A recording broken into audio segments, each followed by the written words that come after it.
복된 시간으로 삼아 주셔서 주의 말씀이 증거되게 하시고 주의 말씀을 아멘으로 화답함으로 우리의 신비에 새겨지게 하시고 열매 맺는 풍성한 열매를 맺는 은혜로운 시간, 복된 시간 되기를 원하옵고 예수님의 이름으로 기도하옵나이다.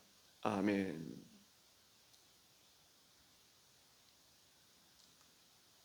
초대교회 오순절 마가의 다락방에 제자들을 비롯해서 120여 명이 모였을 때에 성령이 임했습니다. 성령이 임했을 때 그들에게 능력이 임한 것입니다. 성령님과 함께 놀라운 능력이 그들에게 임했음을 보게 됩니다. 그들이 성령의 능력을 받고 담대하게 복음을 전했는데 그 복음이 무엇이었습니까? 예수 그리스도였습니다. 예수 그리스도께서 십자가에 달려 죽으심과 죽은 자 가운데서 부활하셨다라는 것입니다. 부활하신 예수 그리스도께서 성령님과 함께 우리와 함께 계신다. 그 능력이 어떻게 나타나느냐? 성전 비문에서 구걸하던 안전병이 된 사람이 일어나 걷게 된 것입니다. 성전이 그 안전병으로 인해서 아마 하나님의 영광이 가득했으리라고 믿습니다. 이 사건은 초대교회에 있어서 놀라운 사건입니다. 초대교회의 복음의 핵심이 예수 그리스도께서 십자가에 달려 죽으신 것과 죽은 자 가운데서 부활하셨다는 것입니다. 죽은 자 가운데서 부활하셨다? 그 증거가 뭐냐? 바로 안전뱅이가 일어난 것입니다. 그 부활하신 주님이 그 복음을 증거할 때 무슨 헛된 소리인가 허황된 소리인가 라고 생각을 하는 사람이 있었을 것입니다. 그런데 안전뱅이가 누구의 이름으로? 예수 그리스도의 이름으로 일어난 사실, 그 사실은 유대인들에게 있어서 큰 충격이었습니다. 아니, 예수님을 십자가에 못 박았던 그 사람들, 주도적으로 그 일을 행했던 사람들, 오늘 본문에서 소개하는 그들이 충격을 받은 것입니다. 이 복음이 더 증거되면 안 된다는 생각을 그들이 가진 거죠. 두려움을 느끼는 거예요. 이 어찌된 일인가? 왜냐하면 안전뱅이가 일어난 사건은 이제 소수의 사람이 아니었습니다. 많은 사람들이 알고 있었습니다. 그 소문은 삽시간에 퍼져나가기 시작했습니다. 이것을 무마해야 되겠는데 그들을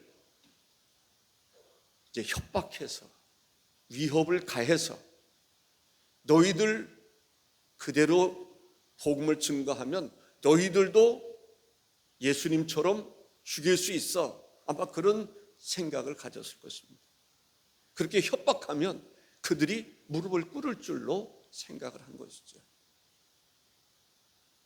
이 복음을 전하지 않겠습니다. 아마 그것을 기대하고 그들이 협박했으리라 라고 생각을 합니다. 안전뱅이가 일어난 것을 보면 사도행전 3장 6절에 베드로가 이르되 은과 금은 내게 없거니와 내게 있는 이것을 내게 주노니 나사렛 예수 그리스도의 이름으로 일어나 걸으라 하고 라고 말합니다. 그리고 오르는 손을 잡아 일으켰습니다. 8절에 보면 뛰어서서 걸으며 그들과 함께 성전으로 들어가면서 걷기도 하고 뛰기도 하며 하나님을 찬송했다라고 이야기하고 있습니다. 예수 그리스도의 이름으로 일어나 걸으라 라고 말했을 때에 바로 안전뱅이가 일어난 것입니다. 한 번도 태어나서부터 한 번도 일어나 본 적이 없는 그가 일어나 걷기도 하고 뛰기도 하고 하나님을 찬양했다라고 이야기하고 있습니다. 그것은 이제 모든 사람들에게 알려지기 시작했습니다. 아마 대제사장을 비롯해서 사람들에게 그 이야기를 전해주는 사람이 있었을 것입니다. 그들이 나사렛 예수 그리스도의 이름으로 일어나 걸어라 라고 했을 때 안전뱅이가 일어났습니다. 걷기도 하고 뛰기도 하고 그런 하나님을 찬양했습니다. 이에 당황한 대제사장들과 장로들과 서기관들과 아마 산에 들인 공회의 사람들이 당황한 나머지 이제 제자들을 데려왔습니다.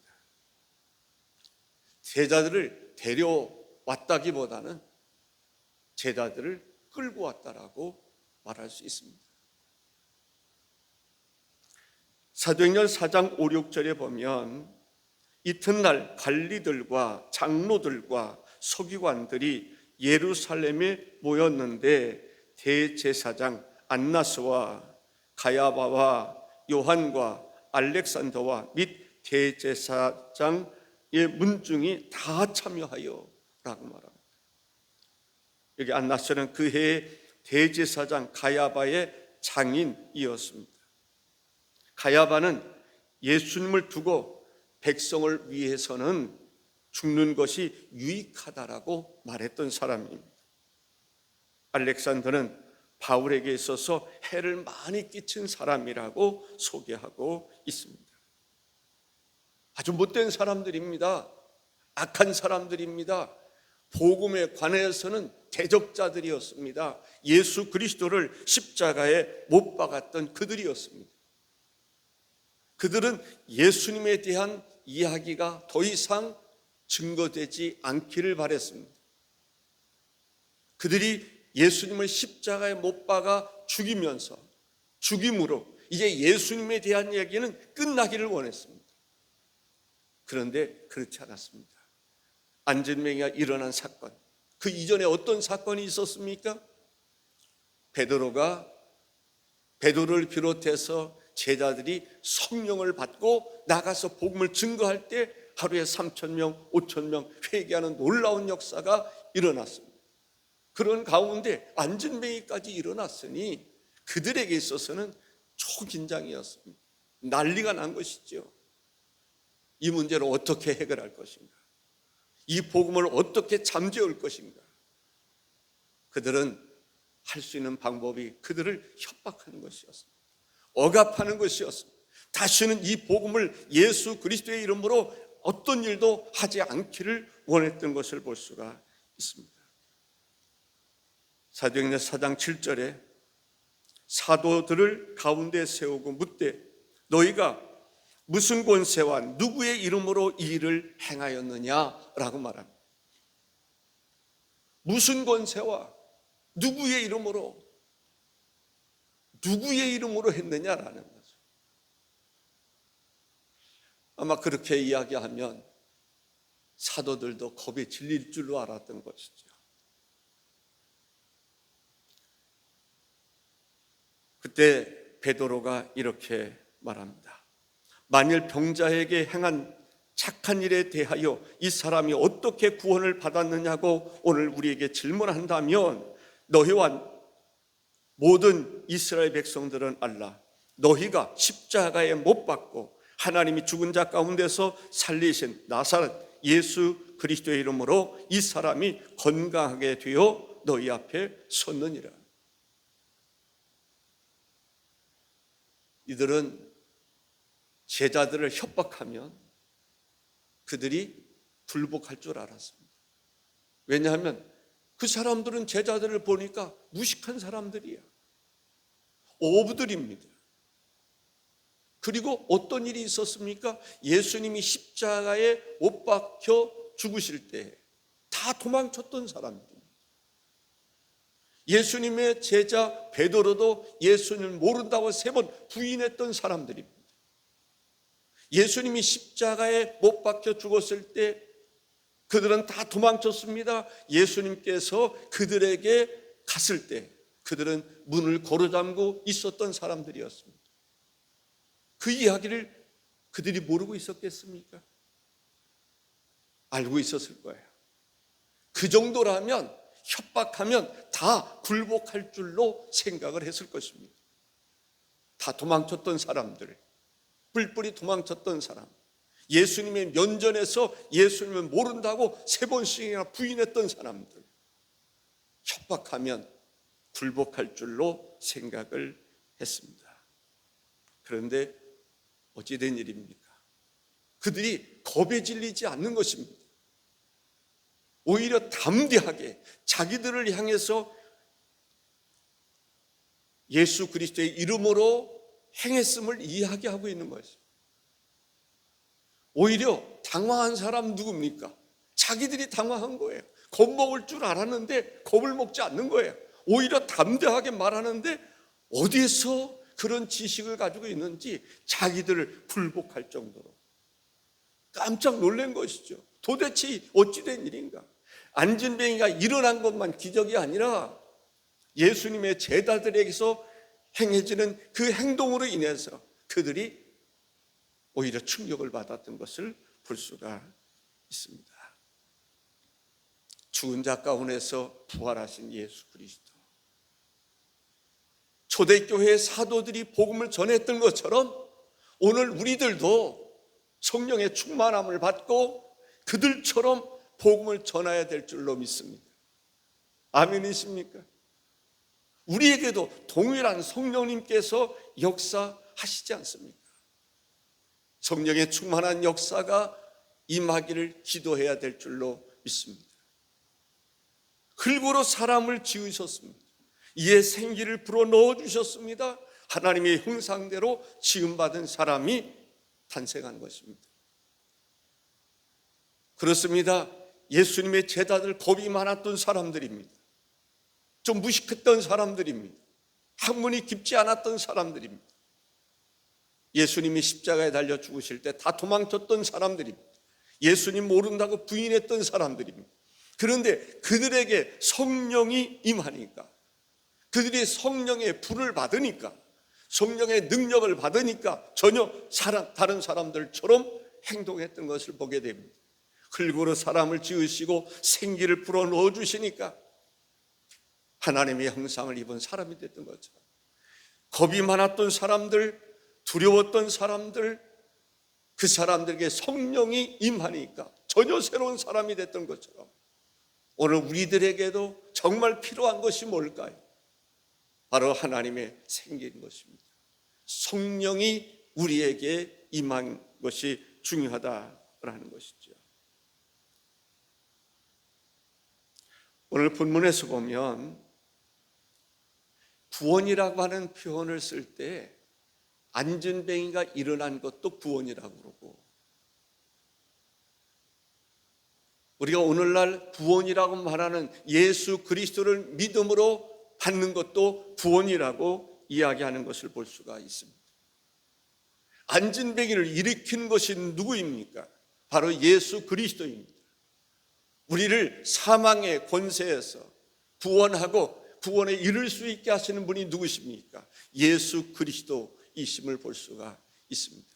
예수 그리스도는 육신을 구원하실 분이기도 하지만 영혼을 구원하실 분인 것을 알 수가 있습니다. 절망 가운데서 우리를 구원하실 수 있는 분이 예수 그리스도입니다. 위기 속에서 구원하실 수 있는 분이 예수 그리스도입니다. 구원하시는 이는 오직 한 분, 예수 그리스도밖에 없음을 우리가 알 수가 있습니다. 사도행전 4장 12절에 다른 이로서는 구원을 받을 수 없나니 저나 사람 중에 구원을 받을 만한 다른 이름을 우리에게 주신 일이 없음이라 하였더라. 다른 이로서는 구원을 받을 수 없나니 천하 사람 중에 구원을 받을 만한 다른 이름을 우리에게 주신 일이 없습니다. 제자들을 협박하고 위협하고 굴복시키려고 했던 그들에게 성령에 충만했던 베드로를 비롯한 사도들이 복음을 증거하는 것을 볼 수가 있습니다. 복음의 핵심 예수 그리스도를 확실하게 증거하는 것을 볼 수가 있습니다.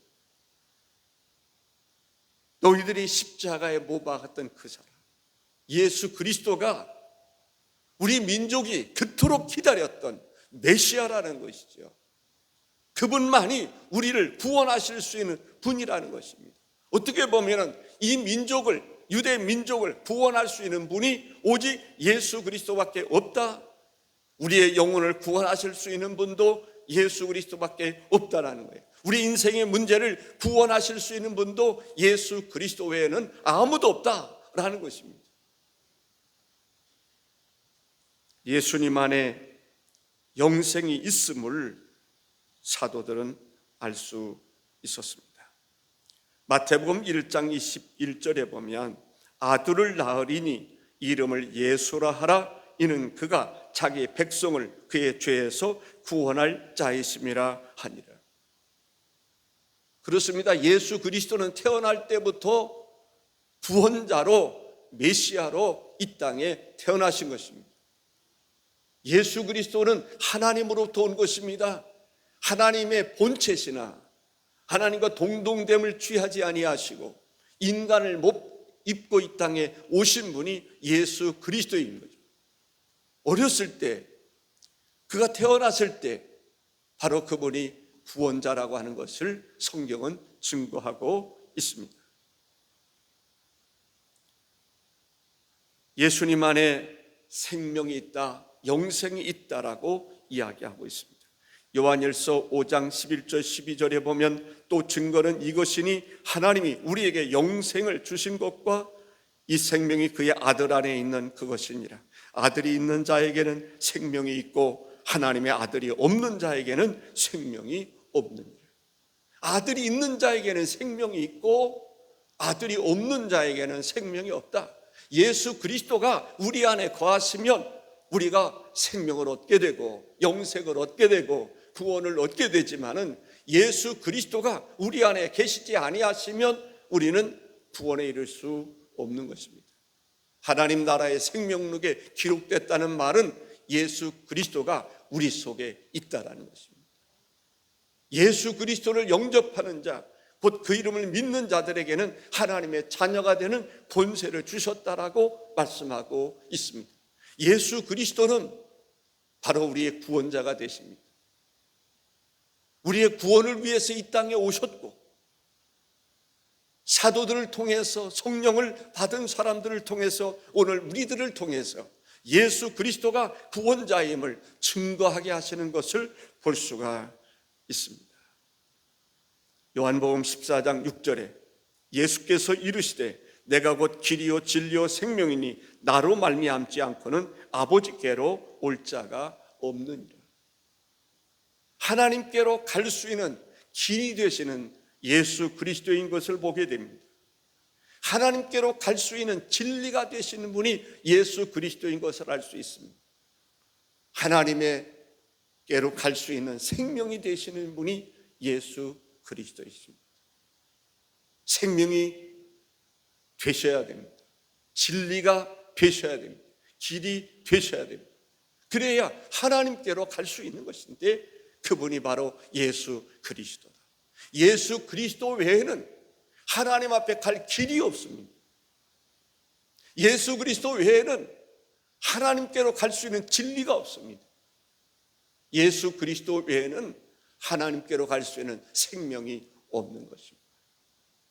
그래서 예수님께서는 길이요 진리요 생명이 되시며 예수님으로 말미암지 않고는 아버지께로 갈 사람이 없다, 올 자가 없다라고 말씀하고 있습니다.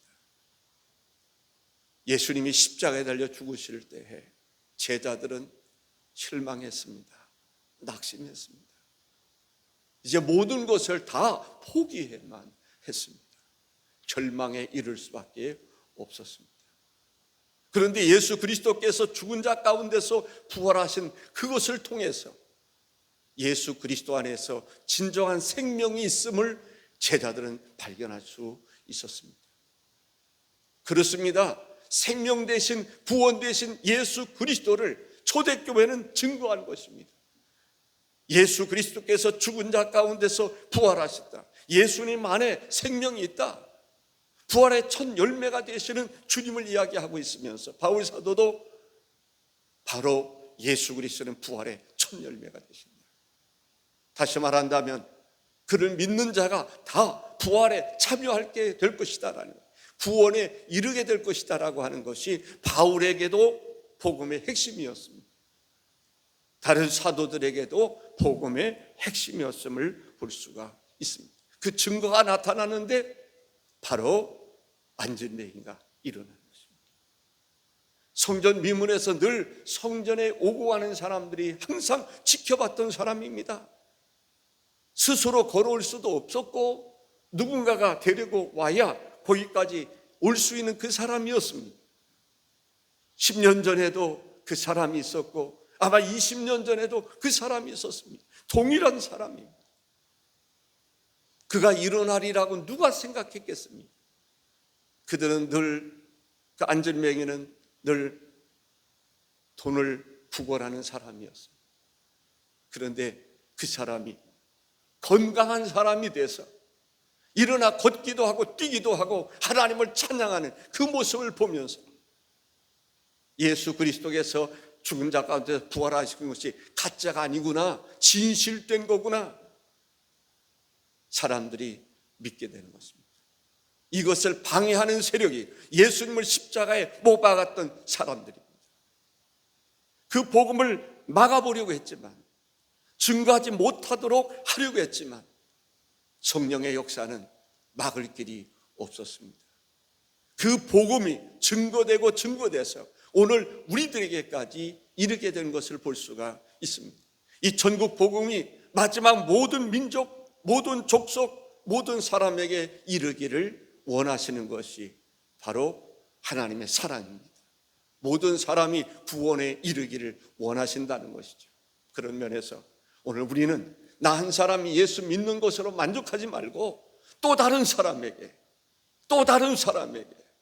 우리도 성령의 능력을 받고 권능을 받고 그 능력을 힘입어서 성령의 가르치심과 감동 주심과 인도하심을 따라서 우리도 한번 복음 전해보자. 복음의 능력이 나타나고 성령의 능력이 나타나는, 성령이 앞서 행하시고 성령을 쫓아 우리가 순종하고 살아갈 수 있는, 그래서 우리 안에 성령의 충만함이 우리를 통해서 또 다른 사람에게 이룰 수 있도록 하심이, 그렇게 되기를 주님이 원하신다 믿습니다. 전능하신 주 하나님 아버지 감사합니다. 주께서 죽은 자 가운데서 부활하셔서 부활의 첫 열매가 되시고 우리에게 부활의 소망을 허락해 주시니 감사를 드립니다. 겁이 많았던 사람들, 두려웠던 사람들, 십자가 예수님이 지시는 것을 보고 다 도망쳤던 그들, 겁쟁이들, 그들에게 성령이 임재하셨을 때 그들이 능력을 받고 믿음과 확신을 가지고 하나님의 복음을 증거할 때 안전뱅이도 일어나고 죽은 자도 살아나고 병든 자도 구원에 이르게 되었던 것을 볼 수가 있나이다. 오늘 우리들에게도 주여 성령의 능력이 없이는 우리가 살아갈 길이 없습니다. 바라옵는 것은 성령의 능력을 우리에게 주셔서 우리도 성령을 쫓아 살아가게 하옵소서. 예수님의 이름으로 기도하옵나이다. 아멘.